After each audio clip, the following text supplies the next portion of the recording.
बिहार विधानसभा चुनाव 2025 के लिए एनडीए गठबंधन ने सीट बंटवारे की घोषणा कर दी है। वहीं लोक जनशक्ति पार्टी रामविलास 29 सीटों और राष्ट्रीय लोक मोर्चा आरएलएम और हिंदुस्तानी आवाम मोर्चा एचआईएम 6 सीटों पर चुनाव लड़ेंगी। केंद्रीय मंत्री और बीजेपी नेता धर्मेंद्र प्रधान ने एक्स पर पोस्ट किया, हम एनडीए के साथियों ने सौहार्दपूर्ण वातावरण में सीटों का वितरण पूर्ण किया। एनडीए के सभी दलों के कार्यकर्ता और नेता इसका हर्षपूर्वक स्वागत करते हैं। लोक जनशक्ति पार्टी रामविलास के अध्यक्ष चिराग पासवान ने एक्स पर पोस्ट किया, हम एनडीए परिवार ने सौहार्दपूर्ण वातावरण में बिहार विधानसभा चुनाव 2025 के लिए सीटों का बंटवारा पूरा किया है।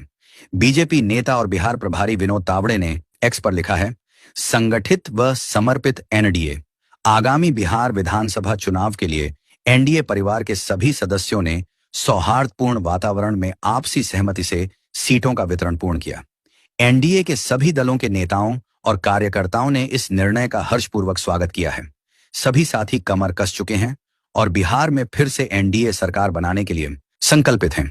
सीट बंटवारे के बाद जेडीयू के नेता राजीव रंजन प्रसाद ने समाचार एजेंसी एएनआई से कहा कि विजय अभियान का श्री गणेश हो गया है, रणभेरी बज गई है और यह शानदार आगाज है।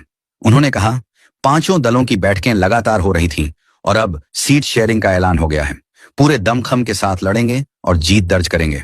सीट बंटवारे के फॉर्मूले के सवाल पर बीजेपी नेता अजय आलोक ने समाचार एजेंसी एएनआई से कहा कि इसमें कमोबेश वही फॉर्मूला था जो लोकसभा में था। उन्होंने कहा, लोकसभा चुनाव जिस अनुपात में लड़ा गया उसी अनुपात में यह चुनाव लड़ा जा रहा है। शुरू से सबके बीच इसकी सहमति थी और सौहार्दपूर्ण वातावरण में सब कुछ हो गया। एनडीए गठबंधन में कथित नाराजगी के सवाल पर अजय आलोक ने कहा कि कोई नाराजगी नहीं है और सभी नेताओं ने सोशल मीडिया पर सीट बंटवारे को लेकर उत्साह दिखाया है। वहीं आरजेडी नेता मृत्युंजय तिवारी ने कहा कि एनडीए का सीट शेयरिंग का फॉर्मूला भले ही तय हो गया हो, लेकिन एनडीए में on L is not well है, यह स्पष्ट दिख रहा है। बीजेपी जेडीयू को समाप्त कर देगी और मुख्यमंत्री भी नहीं बनाएगी, वो दृश्य दिख रहा है। बड़े भाई की भूमिका में जेडीयू रहती थी, जिसे बीजेपी बराबरी पर ले आई है। चिराग पासवान और बीजेपी ने मिलकर 130 सीटें ले ली हैं। आदरणीय जीतन बाबू जी तो 15 सीट मांग रहे थे और उन्हें 6 सीटों पर सिमटा दिया गया। कुशवाहा जी भी बड़ी मांग कर रहे थे, लेकिन उनका भी वही हश्र हुआ। छोटे छोटे दलों को समाप्त करने का फॉर्मूला बीजेपी ने बनाया है। सीट बंटवारे के बाद एचआईएम के प्रमुख जीतन राम मांझी से पूछा गया कि क्या वह इस फैसले से खुश हैं। इस सवाल पर उन्होंने कहा, पार्लियामेंट चुनाव में हमको एक सीट थी तो हम क्या नाराज थे। वैसे ही जैसे आज 6 सीटों की बात की गई है, यह आलाकमान का निर्णय है।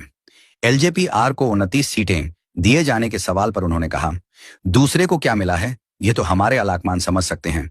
यह बात सही है, हमको जो मिला है उससे हम संतुष्ट हैं। समाचार एजेंसी पीटीआई से जीतन राम मांझी ने कहा कि 6 सीट देकर उनके महत्व को कम करके आंका है और हो सकता है इसका खामियाजा एनडीए को भुगतना पड़े। वहीं बिहार विधानसभा चुनाव में सीटों के बंटवारे के मुद्दे पर विपक्षी गठबंधन की ओर से भी बयान सामने आ रहे हैं। विकासशील इंसान पार्टी वीआईपी के प्रमुख मुकेश सहनी ने इशारों में महागठबंधन के सीट बंटवारे के बारे में बताया है। उन्होंने कहा, महागठबंधन थोड़ा सा अस्वस्थ हुआ है। दिल्ली जा रहा हूं और सभी डॉक्टर दिल्ली में हैं और वहां बेहतर उपचार हो जाएगा। स्वस्थ होकर पटना लौटेंगे। बिहार कांग्रेस के अध्यक्ष राजेश राम ने कहा है कि दिल्ली में केंद्रीय चुनाव समिति की बैठक होनी है, उसके बाद सीटों को लेकर फैसला होगा। उन्होंने कहा कि एनडीए गठबंधन बीमार है और इंडिया गठबंधन बिल्कुल स्वस्थ है।